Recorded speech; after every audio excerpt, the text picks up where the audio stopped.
Constantine Cavafy has always enjoyed significant fandom in the Anglophone world, beginning with his friendship with the English novelist E.M. Forster. He always had a bit of an anchor in the English reading public. And this continued throughout beyond his life. One of his most notable fans in the second half of the 20th century would be Jacqueline Kennedy Onassis. And when she died in New York in the mid-1990s or so, what was said to be her favorite poem was read during the service itself, and this caused a bit of a hysteria. Oh my God! Oh, what a great poem! And suddenly, all sorts of people who had never heard of Cavafy had heard of this and became fans. And that poem is Ithaka. It's one of his more anthologized, probably his best known of his work, to be perfectly honest, through the Kennedy connection, and it is very typical for Cavafy on a number of scales. It is somewhat diffident in its moodiness. It is very cosmopolitan.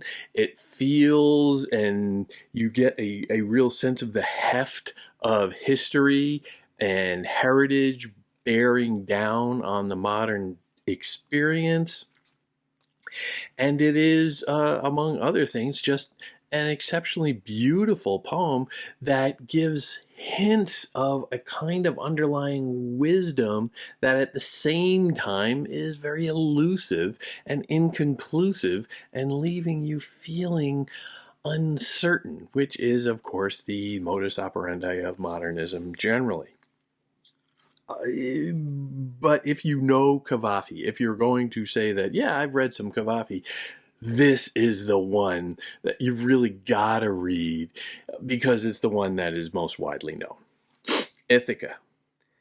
As you set out on the journey to Ithaka, wish that the way be long, full of adventures, full of knowledge. Don't be afraid of Laestrygonians, the Cyclops, and angry Poseidon.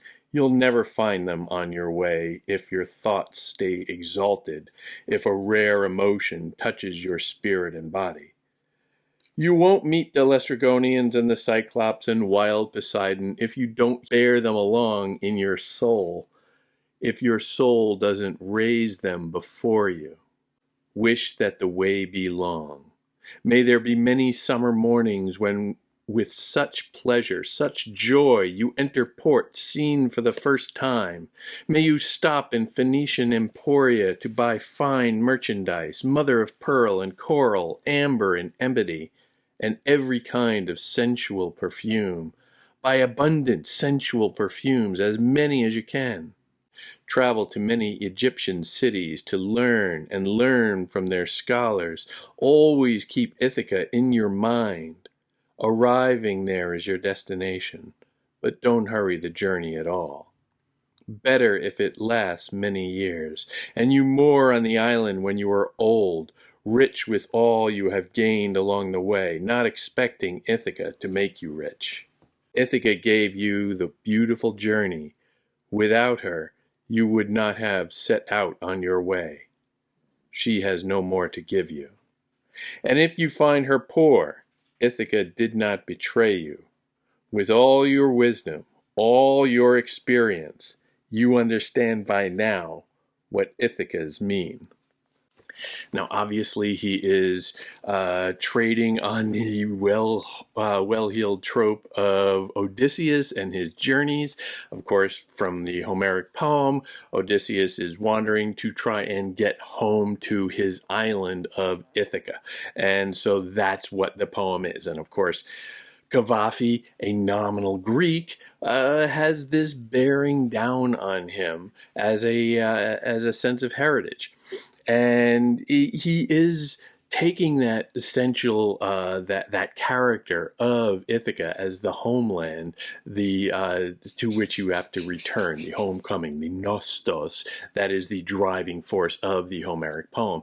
But it is also in character with Dante's version of Odysseus as the inveterate adventurer, the one who hungers for more adventure and cannot sit still and wants to go for the journey more than the destination.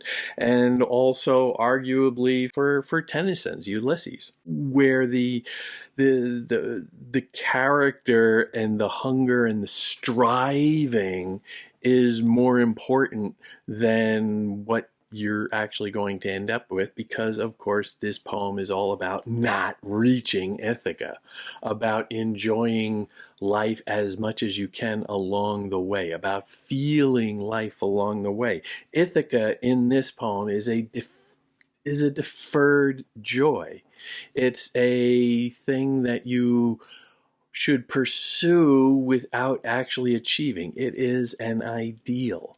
And with Cavafy, you've always got that prioritization of the ideal, of the kind of perfect something that is out there that is always out of reach because it probably doesn't exist.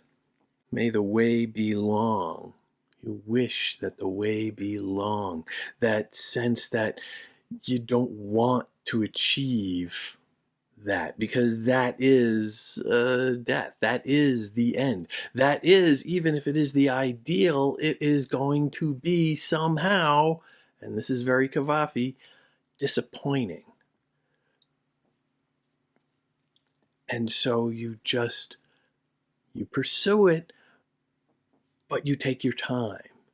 And you experience as much along the way. And you get the sense that these experiences are somehow more valid, more fulfilling than the goal itself.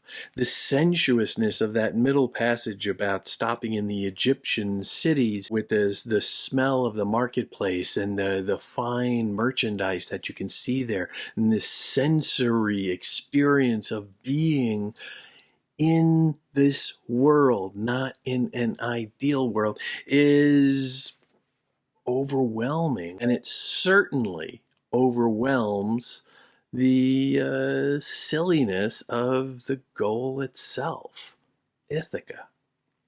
Don't hurry the journey at all. Better it lasts many years, and you moor on an island when you are old, rich with all you have gained along the way, not expecting Ithaca to make you rich. Ithaca, as all ideals, is bound to be disappointing. It's bound to be less than you had hoped. And that driving on the materialism of the journey, or rather of the destination. A destination is, in a way, a kind of material item, and here we're getting into some conflicting ideas of materialism and the ideal, but it is somehow functioning together in this poem, where the sensory experience of the Egyptian cities, of the journey itself, that is the immaterialism that matters. That is the evanescence that matters. And the quality of the destination is only dependent on the journey that gets you there. And so you've got these fragments of images, these fragments of feeling along the way, all of these sensory experiences like the marketplace, and all of these short lines of the poem itself that might not necessarily always make a lot of sense together, and you're not sure where it's going, but it creates something that is whole despite its own jaggedness. And that fragmentary, idiosyncratic character to the poem is part of its meaning. Because if it doesn't all add up, that's modernism. Look at that last stanza. And if you find her poor, Ithaca did not betray you. With all your wisdom, all your experience, you understand by now what Ithacas mean. Now, that is putting the reader on the spot. You understand by now. That is suddenly, oh, I didn't know I was supposed to have all the answers at this point. And that's kind of the point too, because you don't, because in modernism you're not going to have the answers, and you feel the weight of all of the centuries and millennia bearing down on you, the legacy of Ithaca and the Homeric experience driving you forward, and you feel inadequate. You don't know how to make sense of it.